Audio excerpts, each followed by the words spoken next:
Hello friends, আজি Sunday মোৰ এইটো গেটআপটো চাই পিনে গম পোৱা গৈছে কিজানি কি কাৰণে এনেকৈ আছোঁ। মই মুখখন লুকুৱাই থোৱা নাই। মোৰ হাতত আছে আজি হাতিয়াৰ মানে আপোনালোকক মই আজি ভেৰাইটিজ হাতিয়াৰ কিছুমান দেখাম। সেইটো কাৰণে মই মুখখন লুকুৱাই থৈছোঁ। এখন তৰোৱালে আপুনি ঘৰৰ ৱালত যিবিলাক এলান্ধু মকৰা জাল থাকে সেইখিনি কাটি তোৰ একদম মানে নাচটো নাবুদ কৰি দিব পাৰিব।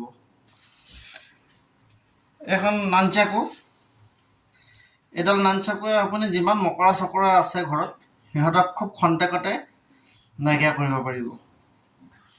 তো আজি মই মোৰ কামত বিজি হৈছোঁ, বাকী আপোনালোকৰ লগততো জড়িত থাকিমেই। এইখন ৱালত মাৰিবলৈ বহুত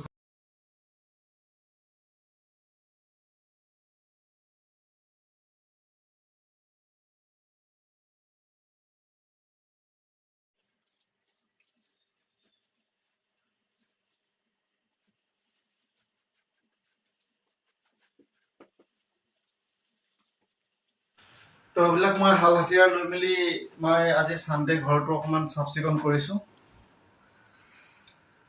আৰু এইটো চেফটিৰ কাৰণে লাগে, বহুত জৰুৰী বস্তু। আৰু দ্বিতীয়তে হৈ গ'ল কি, আপোনালোকেও যদি আজি চানডে ক'তো যোৱা নাই মেলা নাই, ঘৰত অকণমান স্পেচিয়েলি যিবিলাক বিবাহিতা তেওঁলোকে যাতে মিছেছক হেল্প কৰি দিয়ে। কাৰণ আমি সোমবাৰৰ পৰা শনিবাৰলৈকে সময়ে নাপাওঁ, কাৰণ আমি ডিউটি কৰা মানুহ। আজি দেওবাৰ ঘৰত আছোঁ। তো ভাল নাস্তা এটা যদি খাবলৈ মন আছে তেতিয়াহ'লে অকণমান লাগি মেলি দিব লাগিব। বাকীখিনি নক'লেও বুজি পালেই চাগে। লাইক কমেণ্ট কৰি শ্বেয়াৰ কৰি দিব। Bye bye.